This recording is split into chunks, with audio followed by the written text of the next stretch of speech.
Welcome, everyone. This morning, if you're in North America, but it might be the middle of the night somewhere else or another part of the day.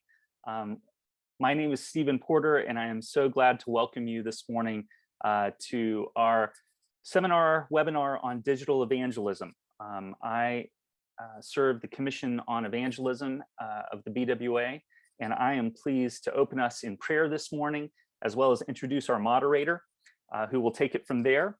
But let me begin by mentioning, we would love for those of you that are participating to type in the chat box where you are joining from this morning. We don't otherwise know that, and so we would love to see that from you. So if you could open your chat box and simply type in where you're logging in from this morning, we would really appreciate that, or this evening, whatever it may be.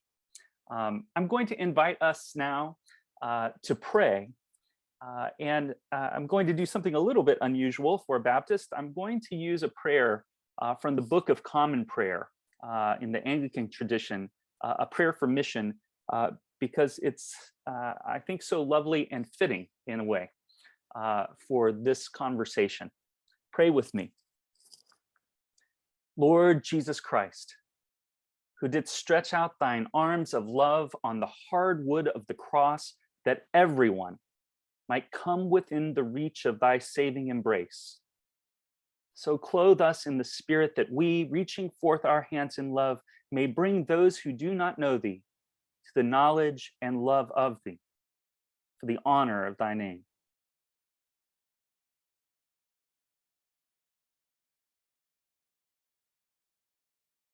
In Jesus' strong name we pray. Amen. That prayer always moves me because of the image of Jesus stretching out his arms wide on the cross to embrace the whole world, speaks to the mission of the church. And this day, as we begin this webinar, I'm conscious that that full embrace of the entire world is possible in a new way in this virtual or digital age.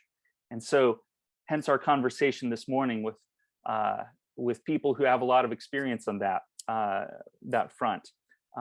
So it is with that image of Christ opening his arms to the whole world and thinking about how the internet, we can reach the whole world in new ways, that I want to introduce our moderator for this morning, or for this session. And I'm pleased to introduce Yudakals Zengu, who is a leader in the Commission on Evangelism. He chairs the working group on evangelism in a digital age. And so we are very pleased that Yudakals can join us this morning and lead us. Yudakals, if you don't know him, has served in key leadership roles in the Kenyan Baptist community and convention for many, many years, for over 2 decades. He's also pastored a church, the Baptist Chapel, which he planted, and which since then, nearly 20 years ago, has also planted 9 other mission churches. And so he is not only someone that thinks about and is concerned about sharing the good news of Jesus Christ with the world, he's actually living that out. And so I'm so grateful, Yudakals, for your leadership this morning, and I will turn it over to you. Well, thank you, Steve. And it's a good afternoon here in Kenya, but I know in other parts of the world it's good morning and others it's good night. But I want to say welcome to our seminar, our webinar seminar. Today, I want to take that opportunity to welcome each one of you. I want just to say a few things before I introduce our speaker to speak to us. First and foremost, on your screen below, there's a Q&A. And so if you have any question that you may want to ask, please, you're welcome to type the question there, and we will be able to see the question and be able to respond to your question.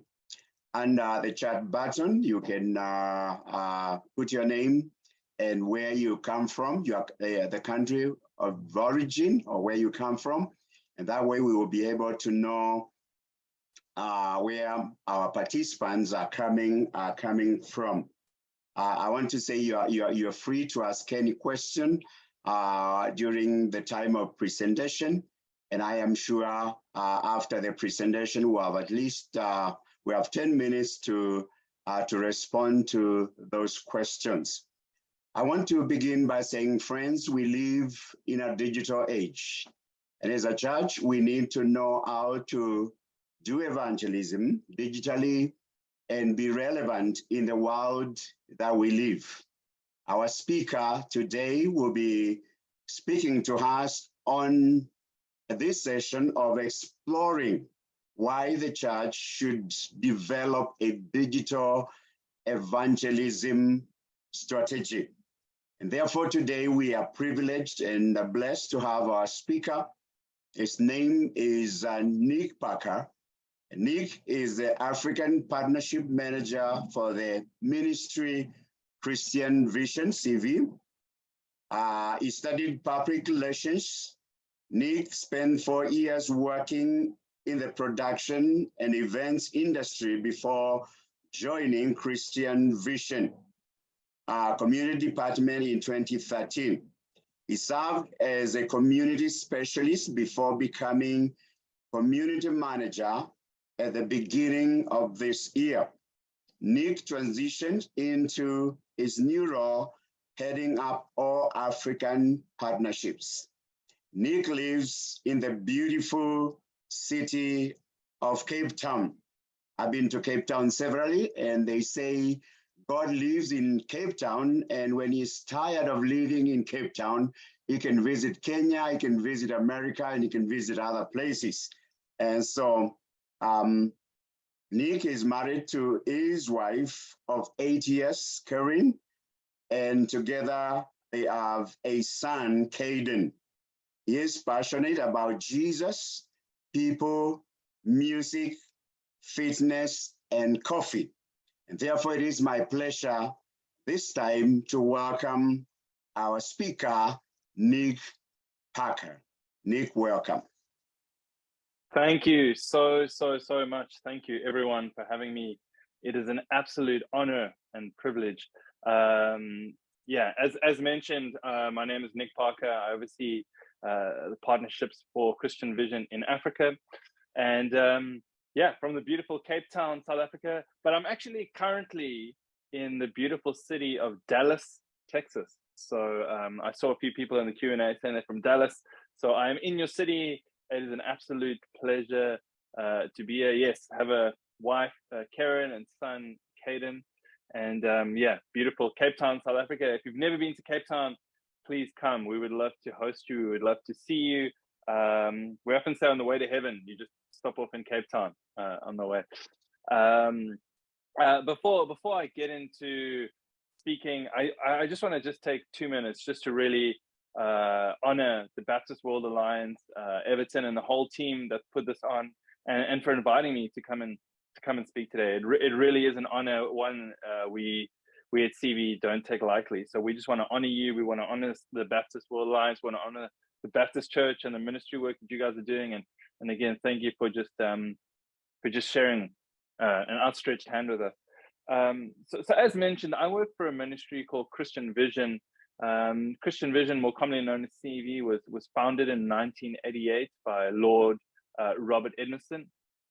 CV has always been an evangelism ministry. Our focus has always been outreach. It's always been evangelism.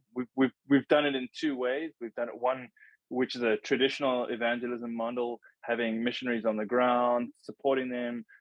Generally, the way it works is we look at areas in the world where it's extremely difficult for someone to be a missionary, whether it's war-torn or there's unrest, civil or political violence. We'll often work with missionaries in those countries. And then the other arm and angle that we focus on is mass media evangelism. So for the longest time, that was radio. So for many years, Christian Vision had radio stations globally. We were broadcasting Christian content. But about 10 years ago, we pivoted and we made a switch to digital, to online evangelism, seeing that the internet brought an element of borderlessness to outreach, and also the cost was a lot less. So Yeah, so for the last 10 years, we've been primarily focusing on digital evangelism as a ministry. So all things online. Okay, great. So jumping into today's webinar, what we're going to be discussing, I'm not going to be sharing a lot of slides. I know this can be distracting. So we're just going to be chatting. So the topic of today is how to implement a digital evangelism strategy. So it's going to be really, really practical. I also understand that some of the terminology you may not be familiar with. It might seem like a lot of information. I just want to say that this is just the beginning of a conversation. You know, as Christian Vision, we are here to serve you, to help where we can. So yeah, take on board what you can, and yeah, we'll answer any questions afterwards that you might have. I also just want to say that I will make all my notes available after this. So anyone who wants, you can see them, look at them, have a look. Okay, great. So what we're going to be focusing on today is 3 frameworks for digital evangelism. They will be unreached people, mobilizing the church community towards faith sharing, and then sharing of digital resources. But before I get into that, one thing I just wanted to quickly highlight and quickly focus is the difference between an intentional digital evangelism strategy and a church communication strategy. So generally speaking, a church communication strategy is more broadcast focused. It's where we as the local church just take a message and we broadcast it out to individuals that are mostly either in our church or Christians in nature. So it's mostly us just talking to fellow Christians, broadcasting. So it's one-way communication. Generally speaking, it's the same content across all social channels. So we wouldn't tailor make it for different channels. It would be the same message across multiple channels. We also don't necessarily prioritize engagement with that communication because we're just trying to communicate a message. So it's like, here's what's happening on Sunday. Here's an event that's coming up. You know, there's not a lot of engagement. We're just broadcasting a message. And often the intention is for individuals to come to us. So again, we're broadcasting, hey, this is what we're doing, come and join us. Hey, this is what we're doing, come and join us. It's very one directional. And one thing also about a traditional kind of communication strategy is that it focuses very heavily on a marketing budget, and it's generally the marketing budget is around print materials. So it's like, we're going to print pamphlets, we're going to print posters, we're going to go out, we're going to broadcast what we're doing, and then we're going to expect people to come to us. Now, what we're going to be talking about today is kind of the opposite of that. We're going to be talking about intentionally going out and finding individuals online and putting together strategies that will reach them and introduce them to Jesus. And then the idea is for them to eventually end up in your local church and being discipled. When I was chatting to my managing director about today's talk, I actually said to him, I shared my notes with him, and he said, well, you know, a really good evangelism strategy is actually a really good church communication strategy as well, because that's, you know, the church is just communicating who we are, whether it's to Christians or non-Christians. Okay, great. So the first framework we're going to be looking at is unreached people. Now, I want to just start off by prefacing this by saying that technology now allows us to reach people anywhere at any time. We're no longer limited by distance or time or, you know, traditional opportunities like, oh, here's an opportunity to speak to someone. You know, what social media and the current technology landscape does is it eliminates a lot of that. We also now have an opportunity to reach people that are not only in our direct communities, but also people on the other side of the world. You know, if you have a passion for a certain country that's maybe not your own, or a certain community or people group that's maybe not your own, you can put together strategies to reach that people group. You don't necessarily need to send someone. You don't necessarily need to start a church there, but you can reach that people group right now, literally right now. I think one of the things I want to highlight again about what we're going to be speaking specifically around unreached people is, again, a lot of what we're going to be talking is about conversation starters. So using social media in a way that social media is meant to be used, which is to build community and have conversation. So we're going to get away from kind of the broadcast model. Okay, so in terms of unreached people, the first framework, what we're going to be looking at is 5 key areas. They're just very practical things that we can be doing to implement a digital evangelism strategy if our intention is to reach unreached people. I do want to just also preface this by saying, if you have questions, please put them in the Q&A. There's no such thing as a silly question. There's no such thing as a bad question. I'm here to serve you. I'm here to help you. So if you have a question, no matter how big or small, please ask them. Yeah, I'd love to answer them.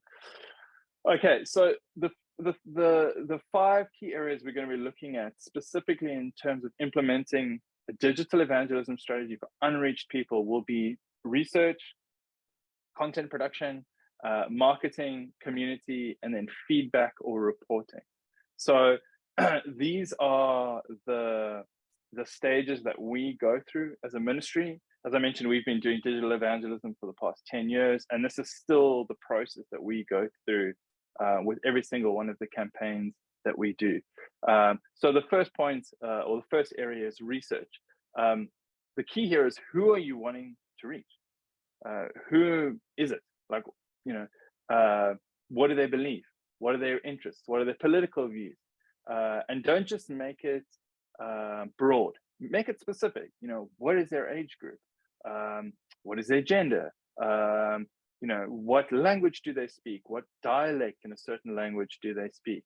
Often you'll hear in marketing people talking about creating a persona. So what you're doing is you almost create this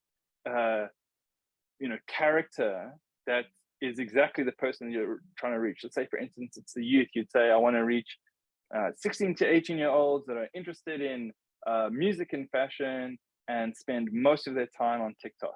And then what you've done is, once you've done the research and understand that, you can then build your campaign around that.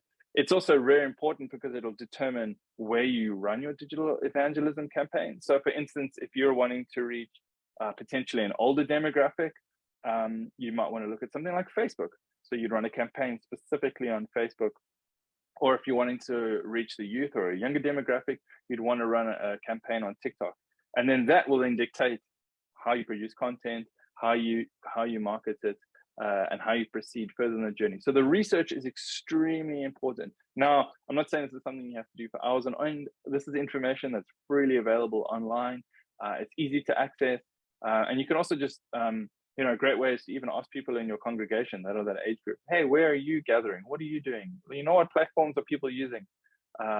One thing we often encourage teams within CV is to become experts on these people groups, to say like, hey, what are the Somali community believe? What are they like? What are their cultural views? What are their backgrounds? And then from that point of view, we can tailor a campaign. Okay, cool. Once you've done your research, you'll move on to content production. Now, one of the big things when it comes to content production, specifically in terms of digital evangelism, is that it's always going to be short format content. And again, I'm talking specifically for social media. It's always going to be short format content. So something between 30 seconds and 2 minutes. The reason for that is that we're in a society now where individuals' attention spans are generally quite short. And it's also the nature of the way content is consumed on social media. You don't necessarily sit and watch long 5, 10, 15-minute pieces, on Facebook. I mean, you may, but it's very few and far between. And what you also find is that a lot of social media platforms now prioritize video, which means that your video will be competing with a bunch of other videos. So you want to make sure that it's short, sharp, snappy, quick to the point. One thing that's really important to mention is that based on your research, you will have decided on a specific social media platform.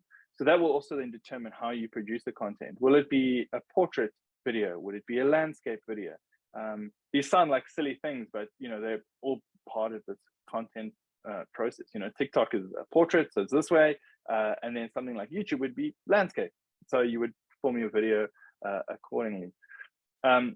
Another thing that's really important as well is to make sure that when you're producing this content piece, that the terminology and the language you're using is recognizable to the individuals you're looking to reach.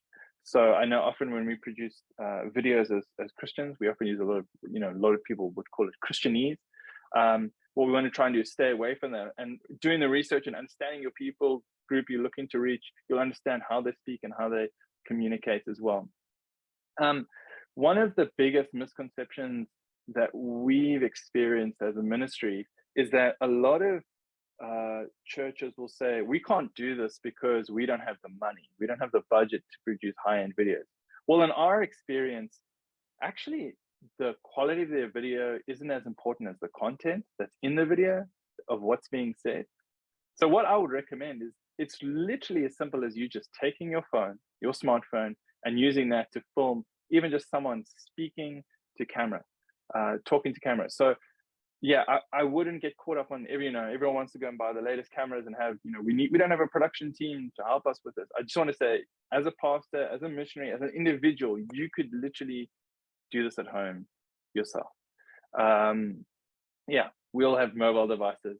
The only caveat that I would say is that whatever you film, as I mentioned, the content is more important than the quality often. But one of the keys here is to make sure that there is something that grabs individuals within the first 3 seconds of a video. It's often when people either stay or they click off to another video. So make sure that you have something that grabs attention. And for that reason, what I would recommend is just writing down and actually scripting what it is that you're wanting to say. And then maybe sharing that with a few other people. Again, it has to fit into between 30 seconds and 2 minutes. You're wanting it to be communicated in a way that is relevant to the people you're looking to reach. And you're also wanting to just introduce Jesus to them. One of the things you could also do, and again, the Baptist world has phenomenal resource in terms of teaching, is you could also use little clips of sermons where there's an element of introducing Jesus to someone, where you are encouraging someone to pursue a relationship with Jesus. What I would say with that, though, is stay away from just taking a long format sermon and putting that online and saying that's evangelism. I think often what that ends up happening is people click off because it's too long. And also, if we're talking about reaching individuals that might have either fallen away from the church or don't have any background in Christianity, it can be a little bit isolating. Again, what we're wanting to do is tell people about Jesus, tell people about his love with the intention of starting a conversation with them. Cool. So now you've got your content piece, you've done your research, you know the interests, the struggles, what's happening with this people group you're looking to reach, you know the language that they use, you know where they are in the world. You produce this video. Again, doesn't necessarily need to be super high quality. It's just communicating the love of Jesus. What you want to then do is get this video in front of as many people as possible, specifically non-believers. So that's when we're going to look at the marketing side of things. Now, unfortunately, the nature of social media is that when you put a video online, when you just post it on your Facebook page, that's known as organic posting, when you're just posting it. But generally what happens if you post that on like your Facebook page, only the individuals within your Facebook page who follow the page will see that. And even then, only a small percentage of the people who like and follow your page will see it organically. That just means like they will see it without it being marketed to them. So what we're going to have to do with these videos is we're going to have to put them on our social platforms and then market them to get them in front of non-believers. Now, there's 2 ways you can do that. The first way is you can either post it and then boost your post. Or the second way is you can use something like Business Manager on Facebook and run a targeted campaign where you can get really specific and you can say, we want to run it in this region to this specific age demographic who have interest in this specific thing. Again, unlike ever before, we can actually go into communities and run these ads and share with people that we never previously would have had access to. One of the biggest misconceptions people have around social media marketing and ads is that it has to be expensive. I can honestly say that in our experience, that's not the case. You could literally run a campaign for $100.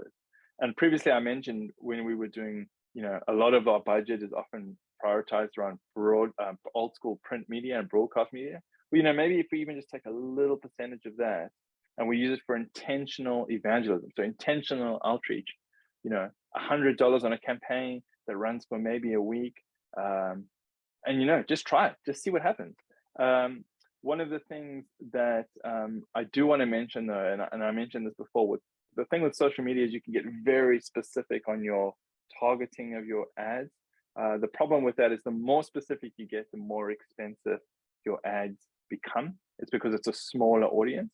So just bear that in mind. So if you do have money and you're wanting to spend it on reaching people, just remember the more specific you get with your ad, the more expensive it's going to cost. Something we do quite a lot of to kind of test the effectiveness of evangelism campaigns is what we'll do, what's called an A/B testing.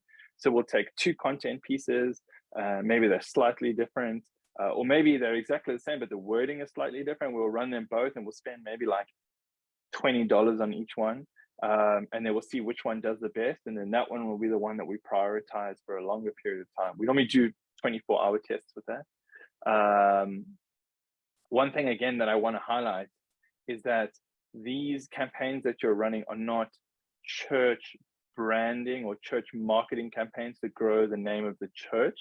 The idea again is evangelism. What we're looking to do is communicate Jesus to individuals. So don't get caught up in, communicating necessarily your church's name. We're just wanting to tell people about Jesus. Getting connected to the local church will happen later. One of the things that people often underestimate with a lot of these campaigns is the importance of your copy or your text or the wording that you use, and also the thumbnail that's used. Often the thumbnail is the first thing people see, and that's what draws them in. So really pay a little bit of attention to what you use as a thumbnail and the copy that you use. So an example would be, copy would be, on your maybe your videos to do with peace, and you say, want to experience peace in Jesus, watch this video. No, that's already kind of isolating a bunch of people, because if you don't have an idea who Jesus is, or if you have a negative connotation of Jesus, you're not going to click on the video. Or if you use a better version would be just like, want to experience peace, watch this video. So again, the power of copy. Now that you've done your research, you've produced your video, you've got your video online, it's being marketed, then the next priority is going to be community. Now, one of the things that I've seen a lot of churches do, even during the COVID time, when a lot of churches were broadcasting sermons, was that there wasn't a lot of engagement from the church's side with individuals interacting with their content. So one of the most important things you'll do when having a digital evangelism strategy is you'll need individuals to be responding to all the comments and messages that you receive within a certain time frame.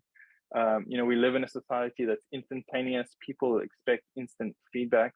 So what we don't want is, we don't want you to run a campaign that's telling someone about Jesus, they respond wanting to know more, and then we never get back to them, or they only hear back from us in a 2-3 days time. So you have to be intentional about making sure that the individuals who are involved from the church's side are responding within a 24-hour frame, really responding. One thing I also want to say is that because of the nature of these campaigns running to unreached people, individuals who might not be Christian, have any Christian affiliation, or might not have a background, is that you will get extremely rough comments and you will get rough messages. But we truly believe that if you're intentional, you can turn any conversation into a conversation about Jesus. One of the ways you can do that is ask open-ended questions. Ask someone, why do you think that? Why do you believe that?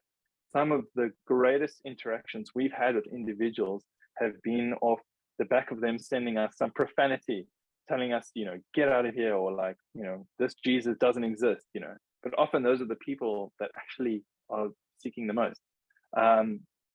We often encourage individuals when they're responding to put themselves in the shoes of the person that's commented. These are real people with real issues. In fact, what we often find with the work that we do is that people are a lot more open and they're a lot more vulnerable because of the anonymity that social media provides to an extent.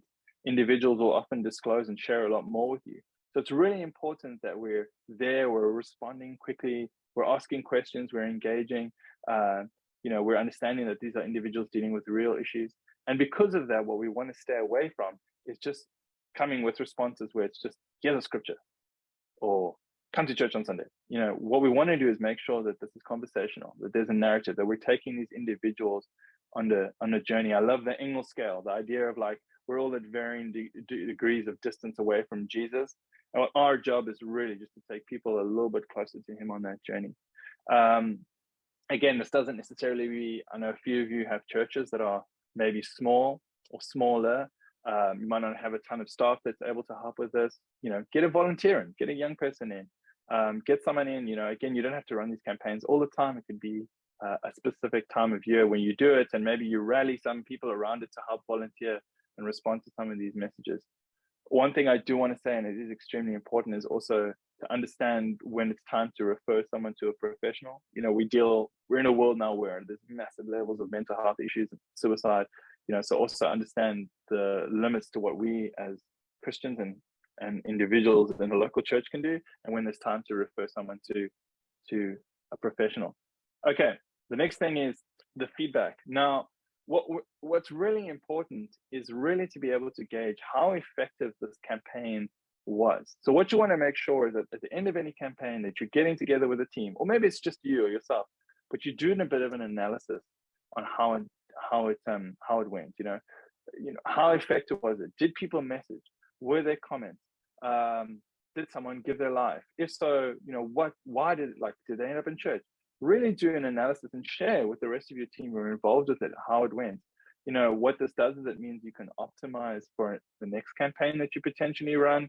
It also helps to build a knowledge base within yourself, but also within the church and within the ministry of like, hey, this is how this works, this is how it goes forward. And what it also does is it frees you up to not be scared to try new things in the future. There is, I even have in my notes here, in big red, I said, but important. When you're feeding back on your effectiveness on these campaigns, it's very easy to chase the high numbers. So in social media, in terms of reporting, you'll hear terminology like impressions or reach or views. Now, those are generally extremely high numbers, and it's the things we're drawn to.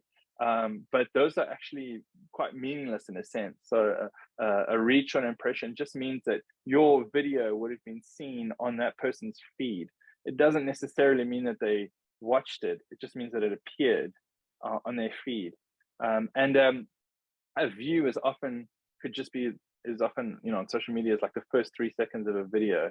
So if it says you have so many views, I wouldn't necessarily always take that as amount of people that have engaged with your content. Rather prioritize metrics like comments, feedback, and then completed video views. So where you can look at how many people actually watched this video to the end. So those are the priorities.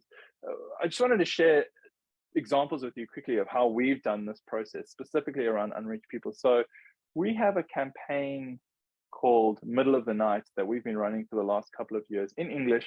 And all it is it's a video that runs from 12 at night till 3 in the morning. And it's a simple video of a lady just talking straight to camera. And all she's saying, I don't know what's keeping you up at night. I don't know what's happening in your life, but I just want you to know that Jesus loves you and he wants to have a relationship with you. And if you'd like to know more about Jesus, please send us a message. We'd love to hear from you. Literally short, simple, sweet, you know, 1 in the morning, 12 at night, sorry, till 3 in the morning, 30-second video has the most engagement we've seen. We get responses every single day from individuals wanting to know more about Jesus just because of that video. Another example would be we're very intentional about running campaigns to unreached people groups. So for an example is we're running campaigns to the Hausa speaking people in northern Nigeria. We would produce videos in Hausa, understanding their background being Muslim, understanding dialects, languages. So we'd intentionally run campaigns into that region, understanding literacy rates, making sure it's culturally relevant. And what we're seeing an amazing engagement and response from local Hausa believers engaging with this content, wanting to know more about Jesus. Okay, I'm running out of time, but I want to just touch on the other 2 frameworks I mentioned in the beginning. So the 3 frameworks again are unreached people, which we've spoken quite in depth at. There was a lot of information in there. I understand it's a little bit confusing, but again, as CV, we would love to take you on a journey with this. The second focus or framework is mobilization. So maybe as a church, you don't feel comfortable necessarily doing the evangelism yourself. Well, what we'd encourage you then to do is to create a culture of faith sharing in the online space. So building an online community around your existing congregation where you're encouraging faith sharing and you're providing individuals with the tools so that they can share their faith. I just wrote you, create a culture of evangelism. I would say the main thing here would be to look at where your congregation is most engaged in terms of social platforms. So if that's Facebook, you'd want to prioritize that. If it's Instagram, you'd want to go there. If it's YouTube, you'd want to, go there. You really want to just be where your congregation is the most active.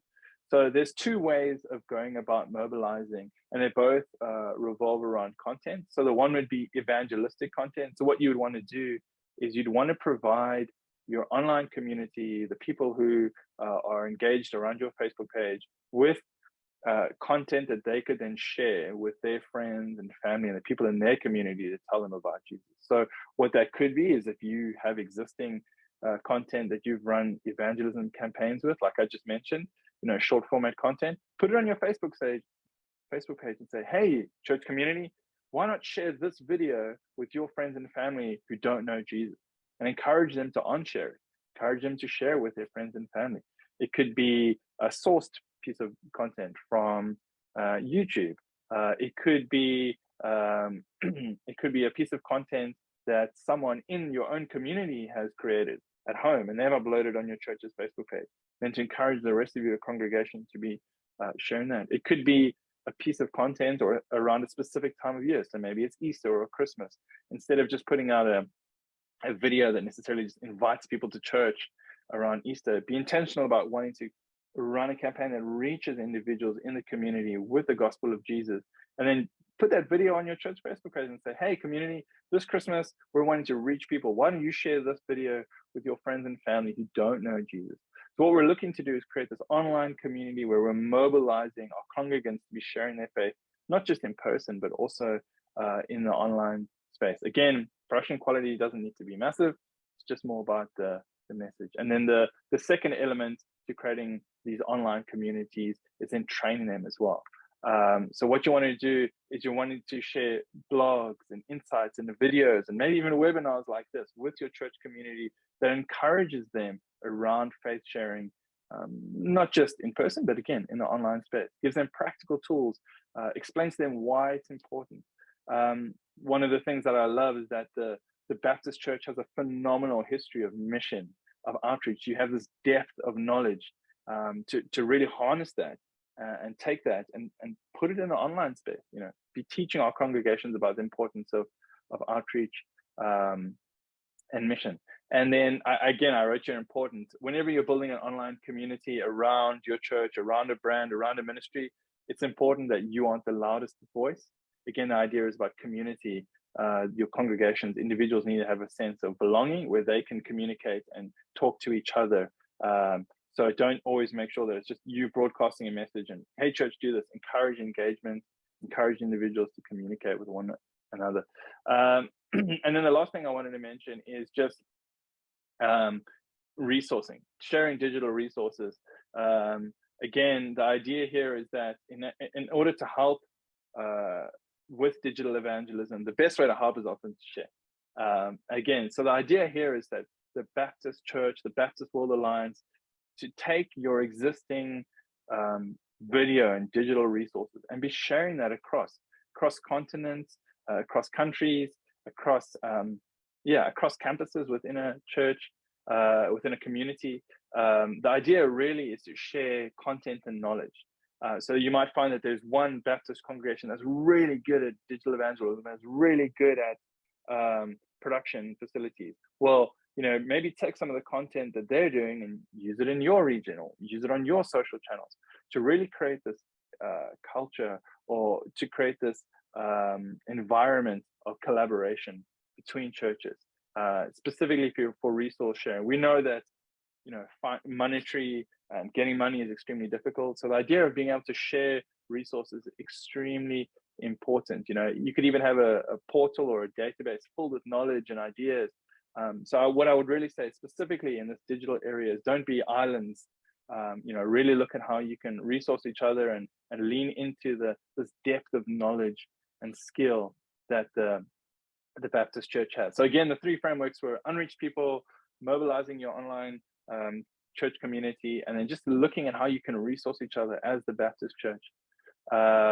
I do just want to say again that these three frameworks are the frameworks that CV uses. Our objectives are actually unreached people groups, mobilizing the church, and resourcing the local church. So those are the same frameworks that we use. And just as I finish, I just wanted to say in closing, as Christian Vision, as CV, we are here to serve you. We want to help the Baptist Church. We want to help your local church. So please let us know how we can serve you and help you in this area. CV is in a very fortunate position that we're a funded ministry. So everything we do is entirely free. We just want to introduce people to Jesus and encourage them to become his true followers. We want to work with you and help the local church. And some of the big areas, as I mentioned, we're focusing on is unreached people groups. So, if you're a church working with unreached people groups, we'd love to partner with you. And also just to say, we'd love to help train you guys further and resource you in terms of, reaching people in online space. I did just want to quickly share. So two of the places where we have a bunch of free resources, I'm just going to quickly share my screen just to show you quickly. So the two platforms that we have are resources.cvglobal.co and training.cvglobal.co. So resources is over the last 10 years, every single piece of video content we have produced, we've put in resources, which means that you as a local church can go and download it, use it. You don't need to produce your own content. You can localize it into a local language. So please go and sign up. It's free. Download our content, use it wherever you can use it. And then training.cvglobal.co is where we're starting to put together trainings all around digital evangelism, how, whether it's content production or running a digital evangelism campaign, there's a ton of trainings in there that you can access again for free. And for those of you who'd like to stay in touch, please reach out to me. Again, as I said, we'd love to help you, serve you. Again, it's Nick Parker at cvglobal.co. It's not .com. And if you want to know more about CV, you can connect with us on our Instagram, Twitter, and our global website at cvglobal.co. Thank you so much for having me. It has been an absolute pleasure. Well, thank you, Nick, for that powerful presentation. I am sure we have the information that we need and what we need to implement digital evangelism. We have 4 questions, and I am going to read the questions. The first question, the second, and probably give you a few minutes to respond to those questions. Amazing. And the first question is, how do you handle language barriers? Should online content be published in multiple languages? Are there Christian organizations that employ people who speak numerous languages? The second one says, looks like to run a campaign, you need to have some marketing skills. How does Christian Vision help normal believers to acquire marketing training? The third one says, you mentioned an ad running from midnight to 3 a.m. I haven't seen how to schedule an ad for just a specific time. How do you do that? And then the last one is, what has been the success rate of this online evangelism? Back to you, Nick. Amazing. Those are phenomenal questions. And thank you so much for the questions. And yeah, please feel free to ask more if anyone has questions. The first question being language barriers. I think the biggest thing for us, and again, I'll speak from our personal experience, I think a lot of it comes around the intention of who we're wanting to reach. So we do, again, quite a lot of research into who we're wanting to reach. So, I'll speak from the African perspective. We run a lot of digital evangelism campaigns into Somalia. So again, we would look at what the language is there, how do we, what's the cultural context? And then what we often do is we'll work with a ministry like SIL, who does a lot of Bible translations, or Biblica. They often have translators that they will work with, or we'll look for ministries that either work on the ground in those countries and ask them to help us just with some of the translation, and also to just give us feedback on, is what we're doing culturally relevant? Like, will it resonate with the local individual? Is it offensive?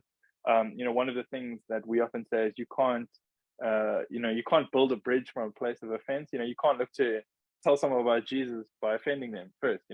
So I think we're very intentional around looking into that. But we run multiple campaigns in multiple languages every single day. I think one of the questions is just, I'm just leading into another question that was asked around effectiveness. So just to give you an indication, so CV, our intention as a ministry is, again, what I'm saying, when you put a video on a social channel and someone watches that, again, we're not saying that someone's made a decision. We're just saying that we've introduced that person to some aspect of who Jesus is. So as a metric we have as a ministry, we call that introductions to Jesus. So someone's watched a video to about 95% where we would have communicated who Jesus is. We do that.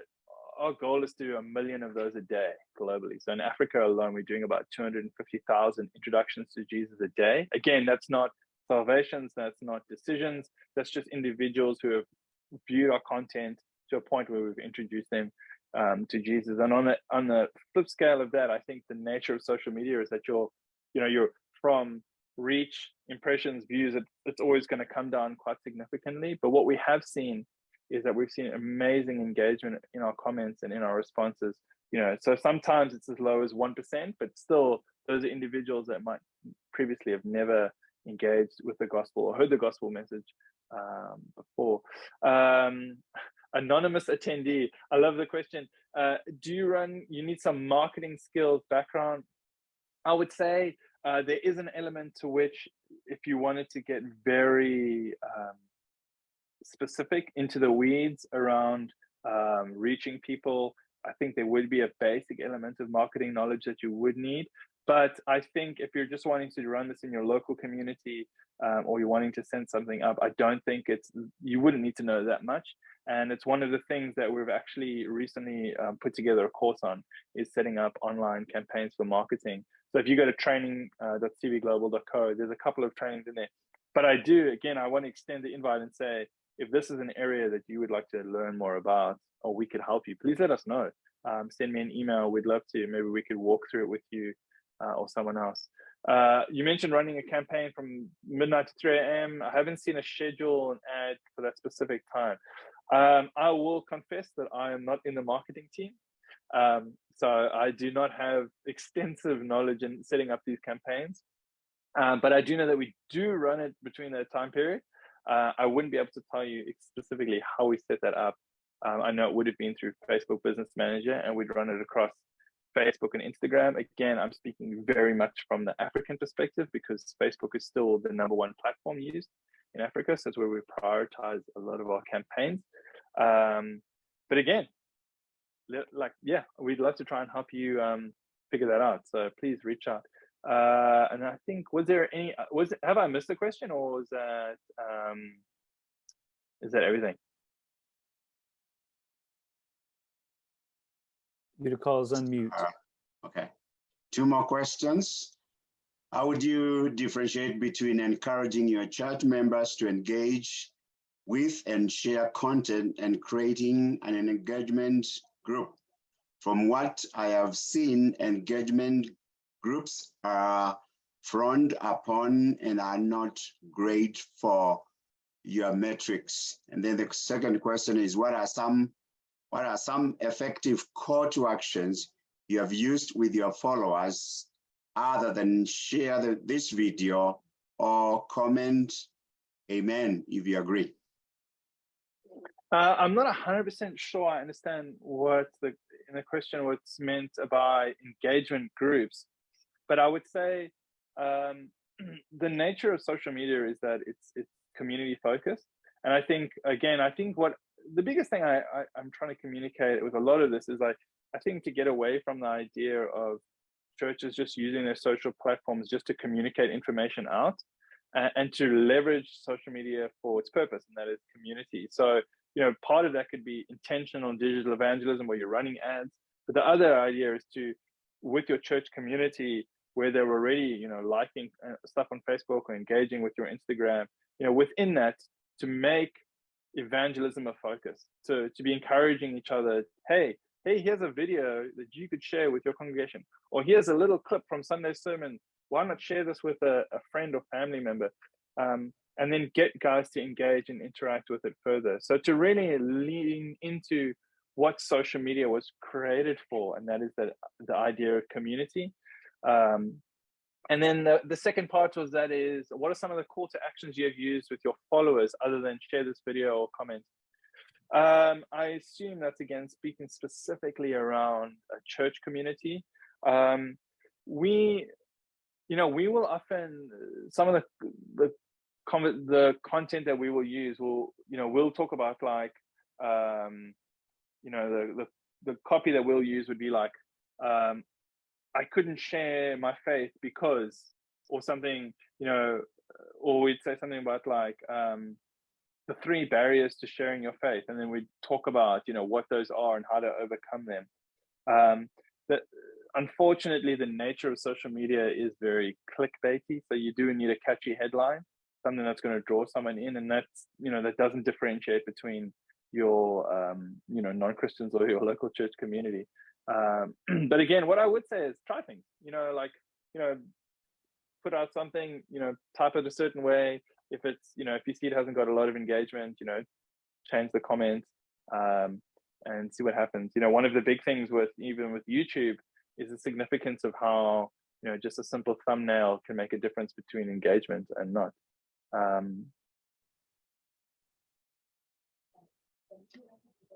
Well, thank you, everyone. It has been a blessing to hear our friend Nick speak to us this day. I want to take this opportunity to thank you, Nick, for finding time to share with us and to bring the presentation to us. I also want to thank everyone who has participated today, the participants, and also the panelists who have worked to make sure that this webinar seminar is a success today. I cannot forget to thank those that are working behind the scenes. I know there are people that are working behind the scenes to make sure that everything is running very well. I want to finish by saying that we have the greatest opportunity to share the message of Christ. And I want to say, with the digital evangelism, there are no limits. We can do it from our phones, we can do it from our laptops, we can do it from our computer, you can do it from your TV screen. And so to me, I would say we have the greatest opportunity that God has brought our way, and that we can maximize on and share the gospel of Jesus Christ. And so I want to encourage all of us. I know maybe in some parts of the world, we are not very digital like in Africa, but hopefully we are going to get there. But I want to say we have the opportunity to share the gospel of Jesus Christ without any limitations. And so we need to do that intentionally. Otherwise, thank you so much. God bless you. Everton? Thank you very much, Unicals. Nick, thank you also for that informative and inspiring presentation.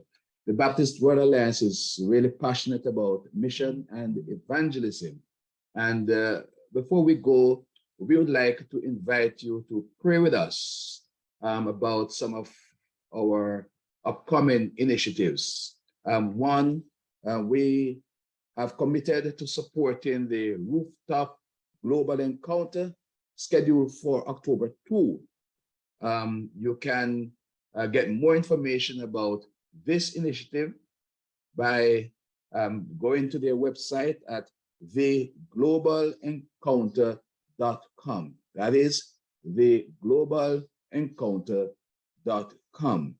And the two, we have developed a curriculum for a series of School of Evangelism that we intended to roll out in all our regions by 2024. This was launched in May of this year in the Caribbean, and in November, it will be executed in the region of the Union of Baptists in Latin America. We ask you to be in prayers for the upcoming SOE in Ubla. And thirdly, to telegraph from now that in next year, May, we'll be observing Evangelism Emphasis Month, designed to help us to focus on united prayer and personal evangelism, to encourage our members to lead at least one person to Christ, to engage in community outreach as we set the stage for ongoing discipleship. And fourthly, to ask you to really pray for two major initiatives. One, the development of a global Baptist mission network that we hope to launch July of next year. And two, a Together in Mission program that, all things being equal, we're hoping to launch by 2025. So we ask you to remember these initiatives as we work together for the advancement of the kingdom of God and to be a witness to the presence of the kingdom of God in the world. God bless you, and the peace of God be with you always.